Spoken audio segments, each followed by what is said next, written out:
World. Give it up for DJ Kumbi. First of all, this is PG, thank you. When even the host doesn't remember your name, it's true what I said a couple nights ago. 2019, I am forgotten. But anyway, alright folks.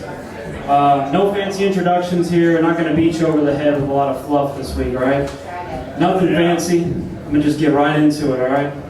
You're on the airplane, and wouldn't you know it, you get the little pack of peanuts. We've all been there. You get this little pack of peanuts, and it just won't open, alright? What are they, super gluing these things shut? Then like you get the x-ray machine that shows you naked. Hey TSA agents, why don't you take me to dinner first or something? You just go straight to looking at my weighing? The 21-incher? I don't think so. Someone should put the peanuts to the x-ray machine and figure out just what the heck they're hiding in there, am I right? You got people smuggling box cutters onto the plane just to open those dang peanuts to see what's inside. If George Washington Carver were on these planes, he'd be opening them up trying to invent something, you know? But what about Mr. Peanut? The mascot for cashews, y'all ever seen those commercials? That could be something. I don't know yet, but there's definitely a joke or something in there, alright? And, you know, Mr. Peanut, he's just yelling at everybody on the plane. He's just like, hey, somebody get these things open. I got family in there. Yeah, I don't know. But what else do I have to say here tonight? How about some political humor? Everybody loves political humor, right? So this guy, Donald Trump, he got elected, right? He became the president recently. Yeah, that's the whole joke. That's about all I got.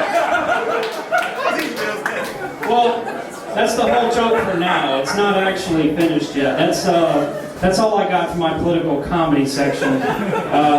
I've got the premise, but I still need to work on the actual joke, you know? Because truth be told, I'm not the most smart person on this planet. So I don't like to get political too often because that always goes south so fast. That went south so fast. A Million Ways to Die in the West. Good movie, but yeah. My main problem, as far as I can tell, is that I don't even know what Congress is, alright? If I had to explain what Congress was to you all right now, or I die, you best believe I'd be 6 feet under. Because I don't know what the heck I'm talking about, alright? I hear them all the time on the news talking, Congress this, Congress said that. And I just sit there and I nod along. I pretend that I understand everything they're saying, you know? I pretend that I understand what the heck they're talking about. Praying that someone changes the channel to cartoons before a discussion breaks out. And I get outed as a fool once again. I'm telling you, this whole politics thing, it's very, very complicated, you know? I myself, I thought about running for president.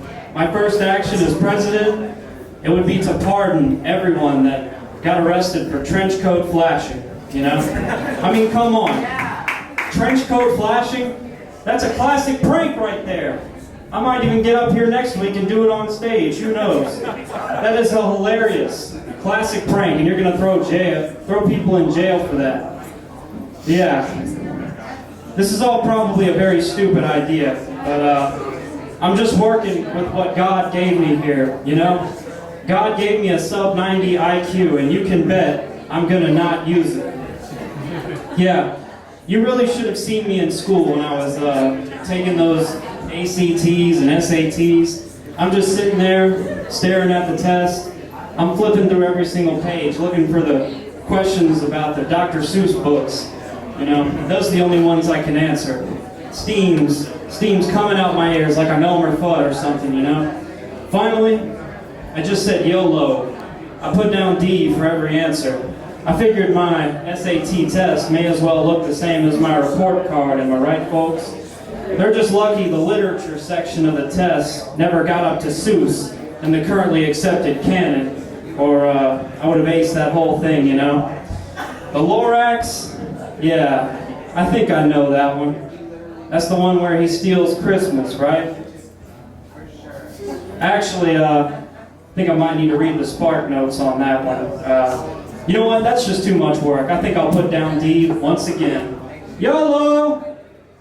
So anyway, let's get back to the airplane humor here. Airport humor, airplanes, you know, whatever. Airline food. That's a comedian's bread and butter right there. You can't go wrong sticking to the classics.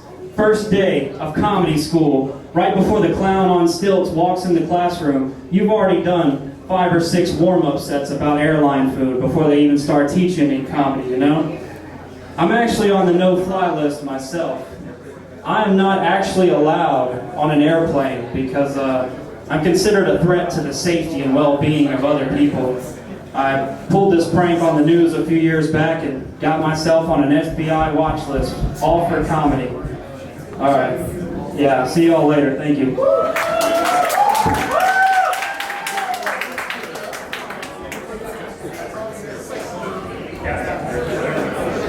Ladies and gentlemen, give it up for BG Kumbi.